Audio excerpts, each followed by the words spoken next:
सबसे पहले नजर डालते हैं अब तक की बुलेटिन। मानावाला की हदूद में चंद रोज कत्ल होने वाले नवाज के अंधे कत्ल के केस का सुराग थाना मानावाला की पुलिस ने लगा लिया है।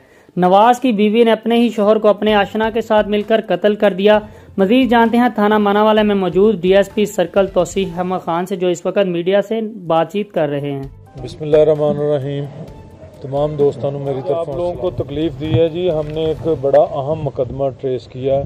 अल्हम्दुलिल्लाह अल्लाह ताला ने मेरी टीम को SHO साहब और अनवर साहब इंस्पेक्टर अपना इंचार्ज इन्वेस्टिगेशन और इनके बाकी साथियों ने मिलकर बड़ी मेहनत से, बड़ी कोशिश से एक ब्लाइंड मर्डर हमने ट्रेस किया है।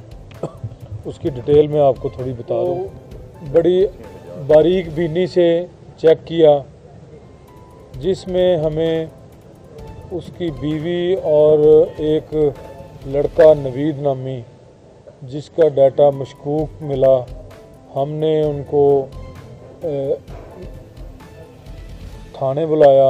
थाने बुला के इंटेरोगेट किया तो उन्होंने अपना जुर्म कबूल कर नहर में गिराया था। इन्होंने उसको नींद की गोलियां दी थी रात को सोते वक्त, तो नींद की हालत में उठा के मोटरसाइकिल पे बिठा के इधर चंद्रकोट नहर के पुल के ऊपर से इन्होंने उसको सोए हुए को बेहोशी की हालत में फेंक दिया, जिससे उसकी मौत वाक़या हो गई। और वो रुडाला रोड थाना तक पहुंच गई। उन्होंने डेड बॉडी निकाली, नहर से निकाल के उसकी जो भी कार्रवाई थी वो इंटेरोगेट करेंगे। मज़ीद रिमांड चलेगा, देखेंगे चीज़ें जो सामने आएंगे उसे साथ शेयर करते रहेंगे साथ साथ।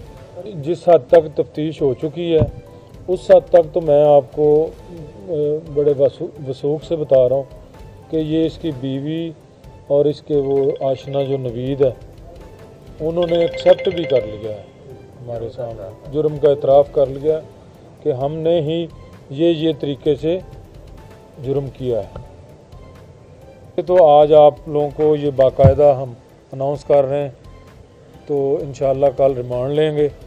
रिमांड के बाद इनका चालान मुरतब करके कानून के मुताबिक इनको जेल भेजेंगे।